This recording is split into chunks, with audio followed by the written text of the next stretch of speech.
Hello students, आज हमारे inflation chapter की थर्ड क्लास है। इसमें हम कैलकुलेट करेंगे, हम पता करेंगे how to calculate inflation. CPI क्या होता है, डब्ल्यूपीआई क्या होता है, वो हम देखेंगे। देखो, पहला तो देख लो कि किन किन तरीके से इन्फ्लेशन कैलकुलेट कर सकते हैं। इन्फ्लेशन कैलकुलेट करने के तीन तरीके हैं। मतलब वैसे तो दो तरीके हैं, डब्ल्यूपीआई और सीपीआई। मतलब सीपीआई बोले तो कंज्यूमर प्राइस इंडेक्स, डब्ल्यूपीआई बोले तो होलसेल प्राइस इंडेक्स। पर जो फूड प्राइस को मेजर करने के लिए एक और इंस्ट्रूमेंट है, इसको बोलते हैं हम कंज्यूमर फूड प्राइस इंडेक्स। मैं थोड़ा सा शुरुआत शुरू करता हूं। देखो, सपोज मोदी जी हैं। मोदी जी को पता करना है कि भाई जो आम जनता है, आम जनता जो प्रोडक्ट यूज कर रही है उसमें कितनी महंगाई हो गई है। तो मोदी जी कौन सा इंडेक्स देखेंगे? Consumer price index. अगर मोदी जी को ये पता करना है कि जो जो होलसेलर जो हैं, उन वो लोग जो प्रोडक्ट बना रहे हैं या फिर जो प्रोडक्ट सेल कर रहे हैं उसमें कितनी महंगाई बढ़ गई है, तो मोदी जी देखेंगे होलसेल प्राइस इंडेक्स। अगर मोदी जी को अगर देखना है कि भाई खाने वाले प्रोडक्ट्स में कितनी महंगाई बढ़ गई है, तो मोदी जी कौन सा इंडेक्स देखेंगे? Consumer food price index. जिससे आपकी मार्कशीट होती है, मार्कशीट में अगर आपको देखना है कि स्पोर्ट्स में कितने नंबर आए हैं, तो आपको मार्कशीट का अलग वाला हिस्सा देखोगे आप। वैसे ही अगर आपको देखना है कि मैथ फिजिक्स जो मेन सब्जेक्ट्स हैं आपके, उसमें क्या नंबर है, तो अलग मार्कशीट देखो, मतलब अलग शीट देखोगे आप। तो अलग अलग जगह पे अलग अलग चीजें दिखेंगी। वैसे ही अलग अलग जगह पे अलग अलग इंडेक्स में अलग अलग चीजें दिखेंगी। सिर्फ आपको कंज्यूमर जो बहुत इंपॉर्टेंट है, सिर्फ अगर आपको कंज्यूमर कितना महंगाई फेस कर रहा है उसको देखना है, तो कंज्यूमर फूड प्राइस इंडेक्स। अगर कंज्यूमर प्राइस इंडेक्स अगर आपको देखना है कि होलसेलर जो थोक में काम कर रहा है, उस वो जो काम कर रहा है उसमें कितनी महंगाई बढ़ेगी, तो होलसेल प्राइस इंडेक्स। अगर सिर्फ आपको फूड जो कि बहुत इंपॉर्टेंट है, लोग मतलब 50% 60% जो खर्चा है, जो आम गरीब जनता है हमारे देश की, वो मेजोरिटीली जो खर्चा करती है फूड पे करती है, तो फूड का इंडेक्स भी देखना इंपॉर्टेंट है। तो कंज्यूमर फूड प्राइस इंडेक्स, तीनों इंडेक्स के ऊपर यूपीएससी प्रीलिम्स में क्वेश्चन आ चुका है। इन्फ्लेशन कैलकुलेट करने के लिए इन्फ्लेशन का जो फॉर्मूला है, वो फॉर्मूला आप मतलब फॉर्मूला बता देता हूं मैं, तभी आप समझ पाओगे कि ये इंपॉर्टेंट क्यों है। मैं फॉर्मूला बता देता हूं पहले आपको। इन्फ्लेशन का जो फॉर्मूला है वो है, ये है कि मतलब इन्फ्लेशन, ये तीन तरीके से आप इन्फ्लेशन निकाल रहे हो। पर हमारे देश में इन्फ्लेशन जो जो बैंक जिसका यूज करती है, आरबीआई जिसका यूज करती है, वो है कंज्यूमर प्राइस इंडेक्स। अब कंज्यूमर प्राइस इंडेक्स से कैसे यूज करती है आरबीआई इन्फ्लेशन निकालने के लिए? वो फॉर्मूला देख लो। इन्फ्लेशन निकालना है हमें देश का, अगर इन्फ्लेशन निकालना है तो फॉर्मूला ये है कि अगर हमें कौन सा महीना चल रहा है, अभी अप्रैल चल रहा है, अगर हमें अप्रैल 2025 का अगर हमें इन्फ्लेशन निकालना है, तो हम क्या करेंगे? CPI consumer price index of 2025 निकालेंगे, माइनस सीपीआई ऑफ 2024 निकालेंगे। ये डिफरेंस करेंगे, फिर हम माइनस डिवाइड करेंगे सीपीआई ऑफ 2024। जब इसे सॉल्व करेंगे तब हमें आएगा इन्फ्लेशन। तब हम मालूम कर पाएंगे अप्रैल 2025 में कितना इन्फ्लेशन है। समझ में आ रहा है? तो सीपीआई के थ्रू ही हम इन्फ्लेशन कैलकुलेट कर पाएंगे। तो अगर आप समझ जाओगे कि सीपीआई कैसे कैलकुलेट करना है, आपको बिल्कुल जरूरत नहीं है कि मतलब मैथ नहीं करनी है आपको, बस एक ऊपर ऊपर समझ लो कि सीपीआई कैसे कैलकुलेट करना है, क्योंकि सीपीआई के बाद ही आप इन्फ्लेशन कैलकुलेट कर पाओगे। समझ में आ रहा है? मैं आपको एक मतलब जो रियल टाइम सिनेरियो है वो भी दिखाऊंगा अभी। अभी ये देख लो कि इन्फ्लेशन हमें कैसे कैलकुलेट करते हैं, जब हम सीपीआई कैलकुलेट कर पाएंगे। और अगर हमें अप्रैल 2025 का अगर इन्फ्लेशन निकालना है, तो हमें सीपीआई 2025 पता करना पड़ेगा, सीपीआई 2024 पता करना पड़ेगा। मतलब अगर अप्रैल का निकालना है तो अप्रैल महीने का ही एक साल का डिफरेंस 2024 निकालना पड़ेगा, फिर 2024 का सीपीआई से डिवाइड करना पड़ेगा, तब हमारे पास इन्फ्लेशन आएगा।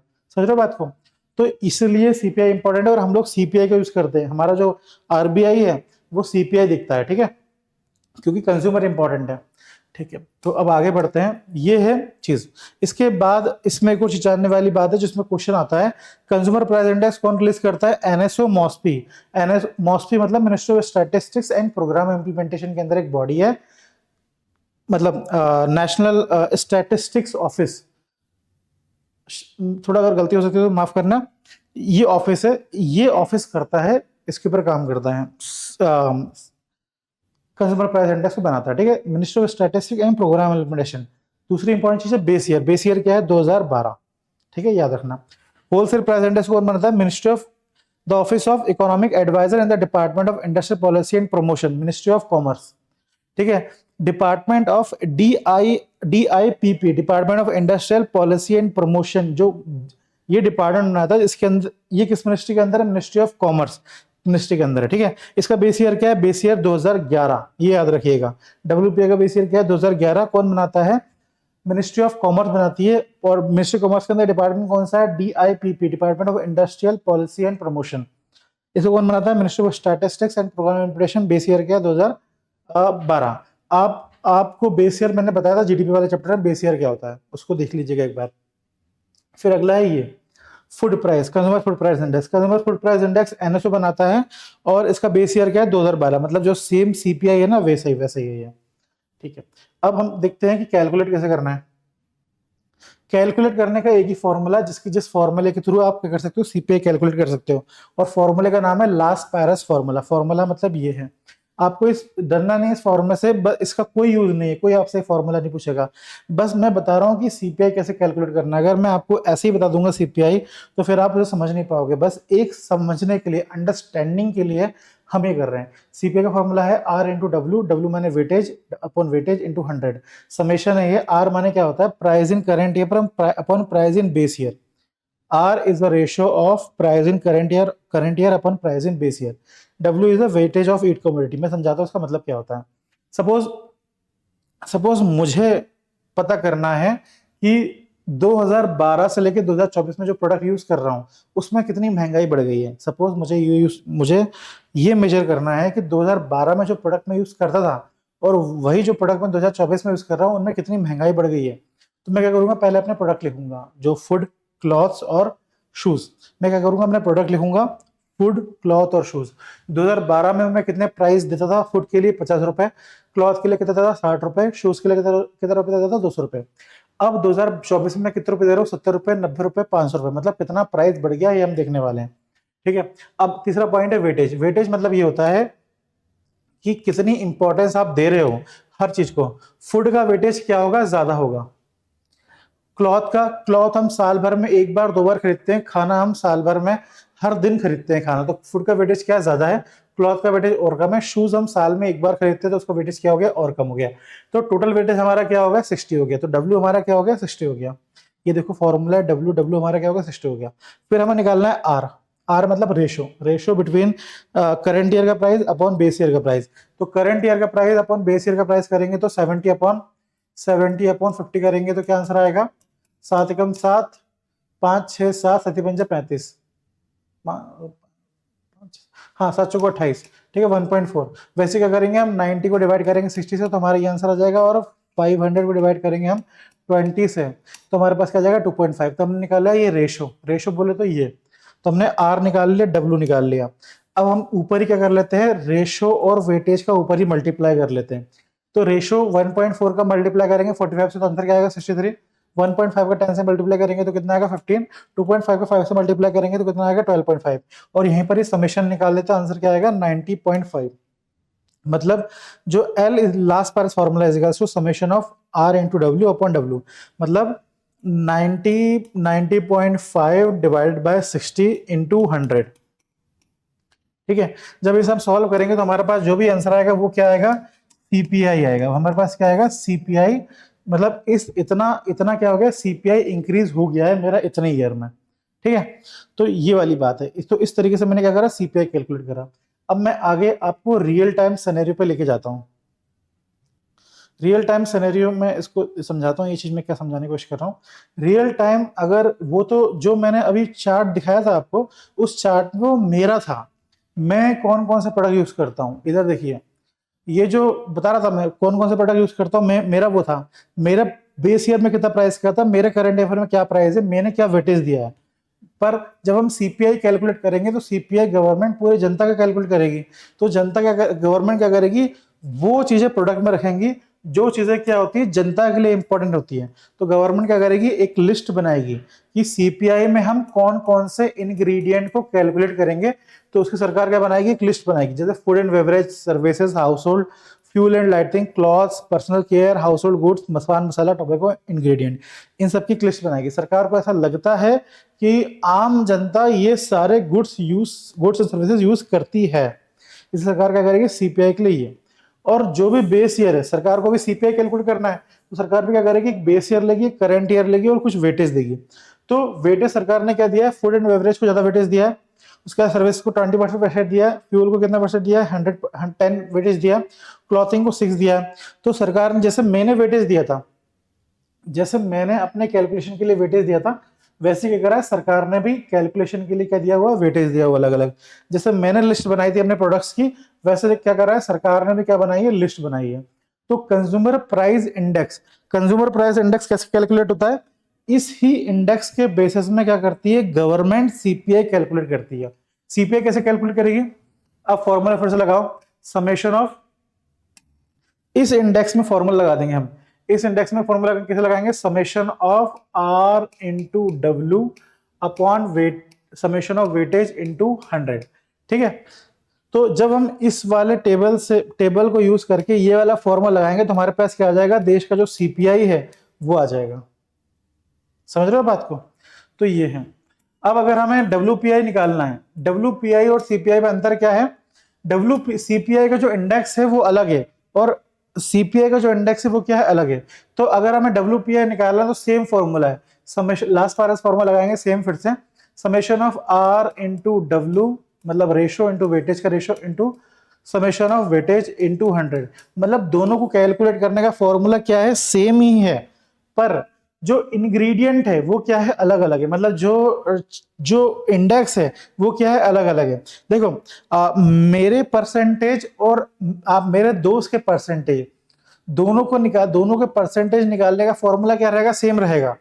पर जब मेरे परसेंटेज निकालेंगे तो मेरी मार्कशीट के नंबर यूज करेंगे, मेरी मार्कशीट में जो सब्जेक्ट्स इंक्लूडेड है वो देखे जाएंगे और उन सब्जेक्ट्स में क्या क्या नंबर दिए हैं वो देखे जाएंगे मेरे परसेंटेज निकालने में। वैसे ही मेरे दोस्त की अगर मार्कशीट, मेरे दोस्त के अगर परसेंटेज कैलकुलेट करने हैं तो मेरे दोस्त ने कौन कौन सब्जेक्ट लिए हुए हैं वो देखेंगे और मेरे दोस्त के क्या क्या नंबर आए उन सब्जेक्ट्स में वो देखेंगे। वैसे ही सीपीआई और डब्ल्यूपीआई निकालने का फॉर्मूला क्या है, सेम है, पर दोनों की क्या है, मार्कशीट अलग अलग है। मार्कशीट अलग अलग है मतलब दोनों के जो इंग्रेडिएंट हम देख रहे हैं वो अलग है, दोनों में जो इंग्रेडिएंट को जो हम वेटेज दे रहे हैं वो अलग है, पर जो फॉर्मूला रहेगा वो क्या रहेगा, सेम ही रहेगा। फॉर्मूला क्या है, ratio, summation of ratio into weightage upon summation of weightage into 100, दोनों ही इसी फॉर्मूले से निकलेंगे। ठीक है, तो यही है, इसी पे ही क्वेश्चन आया था, इसी पे ही क्वेश्चन आता है यूपीएससी के। देखो पहला क्वेश्चन क्या आया था कि जो कंज्यूमर प्राइस इंडेक्स में, उसमें सारे गुड्स के ही प्राइस इंक्लूडेड है क्या, क्या कोई सर्विसेज का प्राइस इंक्लूडेड है। मतलब जब सवाल ये आया था इन प्रीलिम्स में आया था कि जब हम कंज्यूमर प्राइस इंडेक्स निकालते हैं तो सिर्फ गुड्स के ही प्राइस को मेजर करा जाता है कि सर्विसेज के प्राइस को मेजर करा जाता है, तो आंसर है सर्विसेज के प्राइस को मेजर करा जाता है। ठीक है, अब इसी क्वेश्चन में एक और पार्ट था, इसी क्वेश्चन का एक और पार्ट था कि डब्ल्यूपीआई में, क्या डब्ल्यूपीआई में सिर्फ गुड्स के प्राइस को मेजर करा जाता है कि सर्विस के प्राइस को मेजर करा जाता है। तो आप इस इंडेक्स को देखोगे तो यहाँ पे हर जगह क्या लिखा है, गुड्स गुड्स लिखा है, वो यहाँ पे कहीं पर भी सर्विसेज नहीं लिखा है। तो जब भी क्वेश्चन आएगा कि डब्ल्यूपीआई में गुड्स एंड सर्विसेज दोनों के प्राइस को इंक्लूड करके डब्ल्यूपीआई निकाला जाता है या फिर इन्फ्लेशन निकाला जाता है, तो आंसर गलत है। डब्ल्यूपीआई कैलकुलेट करते वक्त सिर्फ गुड्स के प्राइस देखे जाते हैं, सर्विसेज के प्राइस नहीं देखे जाते हैं। देखो क्यों नहीं देखे जाते, क्योंकि यहाँ पे कोई भी सर्विसेज नहीं लिखी है। पर जब हम बात करते हैं कंज्यूमर प्राइस इंडेक्स की, कंज्यूमर प्राइस इंडेक्स में गुड्स भी देखा जाता है और सर्विसेज भी देखा जाता है। समझ में आ गया, पहला जो क्वेश्चन आता है वो ये हो गया। दूसरा जो क्वेश्चन आता है इस टॉपिक से वो ये है कि सीपीआई का बेस ईयर क्या है और डब्ल्यूपीआई का बेस ईयर क्या है। सीपीआई का बेस ईयर क्या है 2012, डब्ल्यूपीआई का बेस ईयर क्या है 2011। तीसरा जो क्वेश्चन आता है वो ये आता है कि सीपीआई, जो सीपीआई है उसको कौन इश्यू करता है, तो सीपीआई कौन इश्यू करता है, NSO, ministry of statistics and programme implementation. WPI कौन इश्यू करता है, ministry of commerce. Ministry of commerce के अंदर कौन सा डिपार्टमेंट है, department of industrial policy and promotion, DIPP, ये डिपार्टमेंट करता है। तो ये है डिफरेंस बिटवीन सीपीआई और डब्ल्यूपीआई। अब सीपीआई में सिर्फ हम ये, मतलब जो सीपीआई में भी बहुत अलग अलग इंडेक्स निकालते हैं, कंज्यूमर का इंडेक्स निकालते हैं, मैं डब्ल्यूपीआई के डिफरेंस बताऊंगा बाद में, पहले सीपीआई पूरा क्लियर कर देते हैं। सीपीआई में सिर्फ हम कंज्यूमर, मतलब सीपीआई में भी हम बहुत सारे इंडेक्स निकालते हैं, जैसे सीपीआई में अलग अलग इंडेक्स होते हैं, जैसे सीपीआई ऑल इंडिया होता है, मतलब अगर ऑल इंडिया लेवल पर अगर कंज्यूमर की महंगाई कितनी फेस कर रहे हैं तो सीपीआई ऑल इंडिया हो गया। अगर सिर्फ अर्बन लेवल पे जो कंज्यूमर है वो कितनी महंगाई फेस कर रहा है तो सीपीआई अर्बन हो गया। अगर रूरल लेवल पे कंज्यूमर कंज्यूमर क्या क्या महंगाई फेस कर रहा है तो सीपीआई रूरल हो गया। मेरी बात समझ में आ रही है आपको? मतलब सीपीआई इज वेरी इंक्लूसिव। अगर मोदी जी को देखना है कि ऑल इंडिया लेवल पे कितनी महंगाई हुई, कंज्यूमर कितनी महंगाई फेस कर रहे हैं ऑल इंडिया लेवल पे, तो सीपीआई ऑल इंडिया देखेंगे। अगर मोदी जी को देखना है कि अर्बन मतलब शहर एरिया में कंज्यूमर जो प्रोडक्ट यूज कर रहे हैं उसमें कितनी महंगाई हुई है तो मोदी जी देखेंगे सीपीआई अर्बन। अगर मोदी जी को देखना है कि रूरल एरिया में कितनी महंगाई हो गई है, फूड कंज्यूमर कितनी महंगाई फेस कर रहा है रूरल एरिया में, तो सीपीआई रूरल देखेंगे। सीपीआई के और भी अलग अलग है, जैसे सीपीआई, ये तीनों CPI all India urban rural तीनों कौन रिस्क करता है, एनएसओ मॉस्पी करता है, और बेस ईयर तीनों को क्या है 2012। सीपीआई के अलावा इंडस्ट्रियल वर्कर का सीपीआई अलग होता है, रूरल लेबर का सीपीआई अलग होता है, एग्रीकल्चर लेबर का सीपीआई अलग होता है। तीन सीपीआई और निकालते हैं, उसके अलावा भी निकालते हैं, जो मेन है वो बता रहा हूं मैं आपको। इंडस्ट्रियल वर्कर का सीपीआई मतलब इंडस्ट्रियल जो वर्कर है हमारे देश के, वो कितनी महंगाई, मतलब जो कंज्यूमर है वो कंज्यूमर जो industrial worker as a industrial worker काम करते हैं वो कितनी महंगाई दिख रहे हैं, तो उनको निकालने के लिए बेस ईयर क्या है 2016, और कौन सा मिनिस्ट्री करते हैं, मिनिस्ट्री ऑफ लेबर। ये क्वेश्चन आया हुआ यूपीएससी में, ठीक है। रूरल लेबर जो कंज्यूमर रूरल लेबर वाला काम करते हैं वो कितनी महंगाई महसूस करते हैं, उसको निकालेगा कौन, ministry of labour. Base year क्या है 1986, ये क्वेश्चन आया हुआ है। एग्रीकल्चर लेबर जो कंज्यूमर एग्रीकल्चर लेबर का काम करते हैं वो कितनी महंगाई फेस कर रहे हैं, उसके लिए कौन सा इंडेक्स है, agriculture labour. Labour ministry labour bureau, labour again labour bureau करता है, लेबर मिनिस्ट्री के अंदर 1986 बेस ईयर है। इसके अलावा वेज रेट इंडेक्स हो रहे हैं, एक मिनट बता रहा हूं मैं आपको। अब इस इंडेक्स का यूज क्या है, जो ये सीपीआई इंडस्ट्रियल वर्कर है, गवर्नमेंट जो वर्कर्स होते हैं, गवर्नमेंट वर्कर्स को डीआरएस अलायंस मिलता है, वो डीएनएस अलायंस गवर्नमेंट कैसे कैलकुलेट करती है, ये सीपीआई इंडस्ट्रियल वर्कर के उससे कैलकुलेट करती है। जो मनरेगा में जो पैसे मिलते हैं, पैसे इंक्रीज होते हैं, वो कैसे गवर्नमेंट मेजर करती है कि पैसे इंक्रीज करना है, डिक्रीज करना है, कितना इंक्रीज करना है, वो कैसे दिखती है, सीपीआई रूरल लेबर के इंडेक्स से दिखती है, ठीक है। एक और इसमें बताने वाली बात है कि हाँ, wage rate index labour ministry issue करती है। मिनिमम वेजेस की करंट अफेयर में न्यूज चलती रहती है कि भाई कितना मिनिमम वेज देना चाहिए, तो मिनिमम वेज कितना होना चाहिए, मतलब जो इंडस्ट्रियल लेबर है उनको कितना मिनिमम इनकम देनी चाहिए, वो कैसे कैलकुलेट करते हैं, यहां से कैलकुलेट करते हैं, ठीक है। तो ये हो गया सीपीआई का। अब सीपीआई में जो ये है ऑल इंडिया अर्बन रूरल तीनों के अलग अलग इंडेक्स निकलते हैं, तो अर्बन और रूरल में कुछ डिफरेंस है, सीपीआई अर्बन और सीपीआई रूरल में कुछ डिफरेंस है, वो डिफरेंस देख लो आप।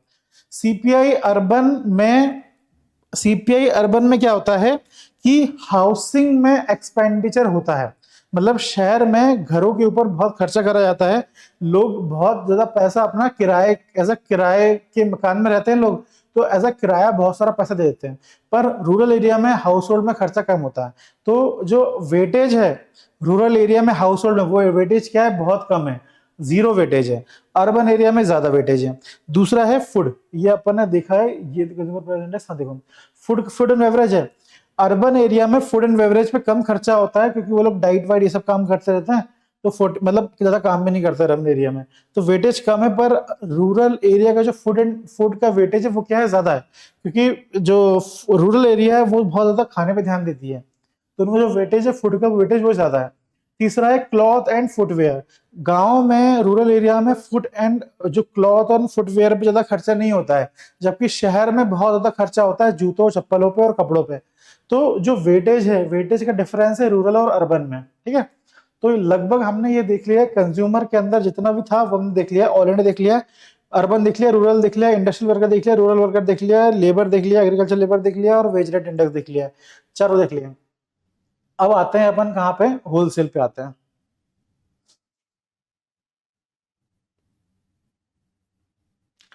होलसेल प्राइस इंडेक्स मैंने बताया कि दोनों का फॉर्मूला सेम होता है, पर जो इंग्रेडिएंट होते हैं वो अलग अलग होते हैं। होलसेल प्राइस इंडेक्स में और सीपीआई में क्या क्या डिफरेंस होता है वो हम देख लेते हैं एक बार। होलसेल प्राइस इंडेक्स में जो जिनसे टैक्स लिया जाता है, पहले तो होलसेल प्राइस इंडेक्स में टैक्स नहीं, जो भी इन्फ्लेशन कैलकुलेट करा जाता है उसमें टैक्स इंक्लूड नहीं करा जाता है, और सीपीआई में इनडायरेक्ट टैक्स इंक्लूड करा जाता है। ऐसा क्यों होता है? क्योंकि सीपीआई लास्ट कंज्यूमर है, वो सीपीआई दे रहा है, इसलिए उस पर टैक्स लगेगा, तो इसलिए उसे टैक्स देना, उसमें उसके प्राइस में उसके इन्फ्लेशन में टैक्स इंक्लूडेड होता है। पर डब्ल्यूपीआई लेवल पे ऐसा कुछ नहीं होता, डब्ल्यूपीआई लेवल पे टैक्स नहीं देना पड़ता। ठीक है, ये चीज बार बार रिपीट हो रही है। इट, और दूसरा पॉइंट है, it cover only goods not services. The measure the initial of first stage of transaction. जो होलसेलर है, होलसेलर क्या होता है, पहला मतलब जो पहली और सेकंड लेवल पे ट्रांजैक्शन होता है वहां पे होता है, और कंज्यूमर क्या होता है, लास्ट स्टेज ऑफ ट्रांजैक्शन होते हैं। ये वाला पॉइंट ज्यादा इंपॉर्टेंट नहीं था वैसे, पर फिर भी चलो ठीक है। होलसेल प्राइस, ठीक है। WPI doesn't count indirect tax. देख लो, WPI इनडायरेक्ट टैक्स इंक्लूड नहीं होता, पर सीपीआई में इनडायरेक्ट टैक्स इंक्लूड होता है। ठीक है, तो ये चीज है। बस दो जो डिफरेंस है वो ज्यादा इंपॉर्टेंट है। तीसरा डिफरेंस ये हो सकता है कि जो आरबीआई है वो सीपीआई यूज करता है इन्फ्लेशन मेजरमेंट करने के लिए, WPI नहीं करता। ये दिखने वाली बात है। ठीक है, तो होलसेल। अब अगला है consumer food price index. Consumer food price index में ये सारे प्रोडक्ट यूज करे जाते हैं और ये सारे इंग्रेडिएंट लिए जाते हैं। इसमें देख लीजिए एग और फिश भी है, मिल्क भी है। तो ये क्वेश्चन आया हुआ था, क्या egg consumer food price index में मेजर होता है? तो ये क्वेश्चन आया हुआ था यूपीएससी में, तो होता है। अगेन इसे कौन रिलीज करता है, आपको बता दिया मैंने। It does not include alcohol, beverage, meals, snacks, sweets, पान, टबैको, ये सब इंक्लूड नहीं होता है। पर पान टबैको का में इंक्लूड होता है, कंज्यूमर प्राइस इंडेक्स में पान टबैको इंक्लूड होता है, यहाँ पे इंक्लूड नहीं होता। ठीक है, तो ये लगभग हमने देख लिया है consumer food price index. What is the base year of CPI, सवाल करके दिखाइए। इंडस्ट्रियल वर्कर का सीपीआई है, तो इंडस्ट्रियल वर्कर का सीपीआई है 86। On what basis is the inflation rate measured in India, inflation किस में कैलकुलेट होता है, CPI. A, find the incorrect statement, CPI include imports item consumed by resident, CPI include imported item, WPI classify item in three category, GDP deflator includes imports, the base year of CPI is 2012, the base year of CPI is, हाँ जो incorrect पूछ रहा है ना, तो ये वाली statement सही है। ओके, थोड़ा चेंज हो गया, तो यह स्टेटमेंट से GDP deflator includes import. GDP deflator do not include import, क्योंकि जीडीपी में क्या होता है, जीडीपी में एक्सपोर्ट माइनस इंपोर्ट हो जाता है, इसलिए स्टेटमेंट गलत है। WPI classify items three category, बिल्कुल सही स्टेटमेंट है। CPI include imports items consume by resident, बिल्कुल। सीपीआई में इंपोर्ट और एक्सपोर्ट वाली कुछ बात लिखी नहीं है, तो इंपोर्ट आइटम भी ऑल्सो इंक्लूडेड है। ठीक है, तो इसमें सी वाला जो स्टेटमेंट है वो गलत है। Which of the following measurement is used by MPC in deciding inflation? Ministry policy, ये मॉनेटरी पॉलिसी कमेटी वाली बात हो रही है। तो सीपीआई अर्बन, सीपीआई कंबाइन मतलब रूरल प्लस अर्बन वाला जो सीपीआई है उसको यूज करते हैं monetary policy committee. Monetary policy committee का टारगेट है 4-6, ये अपन ने पढ़ा नहीं अभी। Who publish WPI in India, WPI कौन पब्लिश करता है? ऑफिस, इकोनॉमिक्स एडवाइजर का ऑफिस है। इकोनॉमिक एडवाइजर का ऑफिस है ministry of commerce, department of industrial policy and promotion. Inflation is beneficial, ये वाला चीज अपन ने पढ़ी नहीं है, ये हम अगले चैप्टर में पढ़ेंगे। ठीक है, इन्फ्लेशन किसके लिए बेनिफिशियरी है। पर मैं आपको जो दिखा देता हूं, आगे भी एक चीज दिखा देता हूं, ये सवाल आप करके दिखाओ।